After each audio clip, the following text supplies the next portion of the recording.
महोदय जी, मैं कहना चाहती हूँ कि क्षेत्रीय भाषाओं के लिए या शिक्षा की व्यवस्था को सुधारने के लिए या शिक्षा कर्मियों के लिए ये उसी तरीके की पूर्ववर्ती जो सरकार थी, डबल इंजन की सरकार, इन्होंने हमारा अंगूठा काटने का काम किया था। सच्चाई ये है कि अगर आज भी भारी संख्या में जितने भी प्राइवेट स्कूल्स हैं, वहाँ ना तो फैसिलिटीज़ अच्छी है, ना ही वहाँ पर में हमारे जो टीचर्स हैं वो ट्रेंड है। बहुत धन्यवाद। ये मेरे लिए काफ़ी हर्ष का विषय है कि आज मैं विगत हमारे 5 वर्षों की हमारी अबुआ सरकार के शिक्षा क्षेत्र में उन्होंने जो कार्यरत किया है, उनके उल्लेखनीय कार्य को और आगामी आने वाले कार्यों को सदन के पटल पर रखूंगी। अध्यक्ष महोदय, भारत का संविधान प्रारंभ होता है एक पंक्ति से, हम भारत के लोग। वास्तव में अगर देश का अगर आपको देखना है तो उस भौगोलिक क्षेत्र से नहीं, आप किसी देश के गौरव को, किसी देश की सभ्यता को उनके लोगों के द्वारा पहचानते हैं। और जिस तरीके से आज आखिर देश में हमारे जो बच्चे हैं, हमारे युवाएं हैं, अगर वही शिक्षा के क्षेत्र में उनकी स्थिति बदतर हालत की रहेगी तो आप समझ सकते हैं कि राज्य का क्या हालत होगा। आदरणीय हमारी पूर्व शिक्षा मंत्री जी बोल रही थी, बहुत अच्छा लगा उनकी बातें सुन करके भी। लेकिन आप सभी जानते हैं कि पूर्ववर्ती सरकारों ने हमारे झारखंड में शिक्षा के क्षेत्र में क्या किया है, डबल इंजन सरकार क्या कर रही थी। मैं ये बताना चाहूँगी कि हमारे झारखंड के सरकारी स्कूल बंद हो रहे थे, हमारे क्षेत्रीय जो शिक्षक थे उनके पद की नियुक्ति नहीं हो रही थी, उनको समाप्त कर दिया जा रहा था। महोदय जी, सवाल है दृष्टि का, सवाल है नियत का कि आपकी नियत कैसी थी। आज भी हम 5 से 6 वर्षों तक हम झारखंड के विद्यालय बंदी का विषय क्यों उठाते हैं?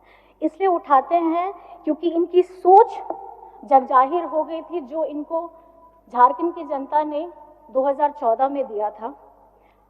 किसी भी अगर आपने स्टडी किया होगा, देश में किसी भी लोकतांत्रिक सरकार ने किसी भी राज्य में 20% से ज़्यादा स्कूलों को अगर बंद कराया है तो मुझे लगता है कि झारखंड का नाम उसमें आता है। और मैं आपको कुछ दिखाना चाहती हूँ। ये दिसंबर 2018 का हिंदुस्तान टाइम्स का है। इसमें हेडिंग भी था कि Jharkhand government is planning to shut 6,646 schools, और ये पहले चरण का था। और उस समय हमारे गठबंधन के लोगों ने ये धरना दिया था। नहीं तो ये सेकेंड फेजेस में अगर आप इसका दुगना कर लीजिए तो 6 से 12, 13, 14 हजार स्कूलों का बंद करने की इनकी सोच थी, और इन्होंने ये बंद भी किया। अध्यक्ष महोदय जी, मैं ये कहना चाहती हूँ कि इसके घर में पहली पीढ़ी ने अगर पढ़ाई नहीं की है तो जो उसकी दूसरी पीढ़ी होती है वो द्वितीय दर्जे के विद्यालय में जाकर के अपनी शिक्षा ग्रहण करने के लिए विवश हो जाते हैं। कहने का अर्थ है कि भारत के अंदर एक और भारत, एक ऐसा भारत जो अच्छे विद्यालयों में पढ़ रहे हैं और एक ऐसा दूसरा भारत जो द्वितीय दर्जे के विद्यालय में पढ़ रहे हैं। मैं द्वितीय दर्जे का जिक्र इसलिए कर रही हूँ, ये सिर्फ सरकारी स्कूलों के लिए नहीं है, ये हमारे निजी स्कूलों के लिए भी है। क्योंकि ऐसा नहीं है कि निजी स्कूल जहां भारी भरकम फीस दे करके उनकी पढ़ाई की व्यवस्था बहुत अच्छी होती है, बल्कि सच्चाई ये है कि अगर आज भी भारी संख्या में जितने भी प्राइवेट स्कूल्स हैं, वहाँ ना तो फैसिलिटीज़ अच्छी है, ना ही वहाँ पर में हमारे जो टीचर्स हैं वो ट्रेंड है। आप अगर बराबरी का हक ना मिल सके, इसलिए इतिहास में एकलव्य का अंगूठा काटा था। ये महोदय जी, मैं कहना चाहती हूँ कि क्षेत्रीय भाषाओं के लिए या शिक्षा की व्यवस्था को सुधारने के लिए या शिक्षा कर्मियों के लिए ये उसी तरीके की पूर्ववर्ती जो सरकार थी, डबल इंजन की सरकार, इन्होंने हमारा अंगूठा काटने का काम किया था।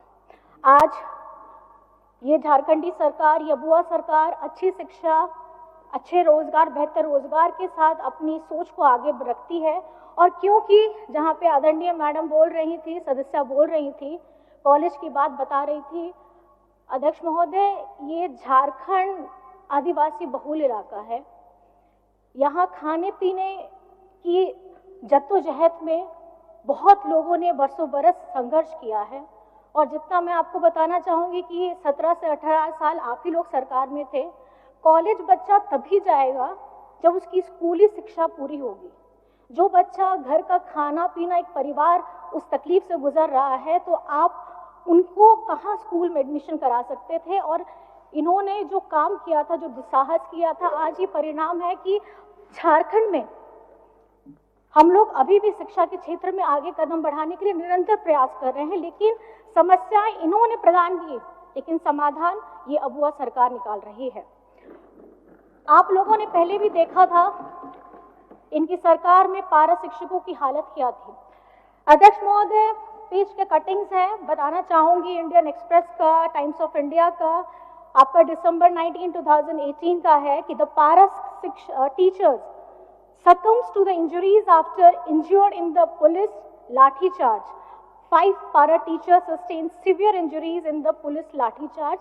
मैं ये बताना चाहूंगी कि उन्होंने भी अपने परिवार को खोया था। एक ऐसा व्यक्ति जिसकी आय से उनका पूरा परिवार चलता था, लेकिन जब इनके डबल इंजन की सरकार थी, उनकी आवाज, उनकी इच्छाओं को जानने का, सुनने का इन्होंने कभी प्रयास नहीं किया। और आदरणीय हमारी सदस्य हैं जो पूर्व शिक्षा मंत्री थी, उन्होंने तो सुना भी नहीं है। मैं अगर पढ़ना शुरू करूंगी तो उनके बारे में भी बहुत चीजें लिखी हैं, लेकिन मैं नहीं बोलना चाहती। मैं चलिए, अगर आप सुनना चाहती हैं तो मैं जरूर बोलूंगी।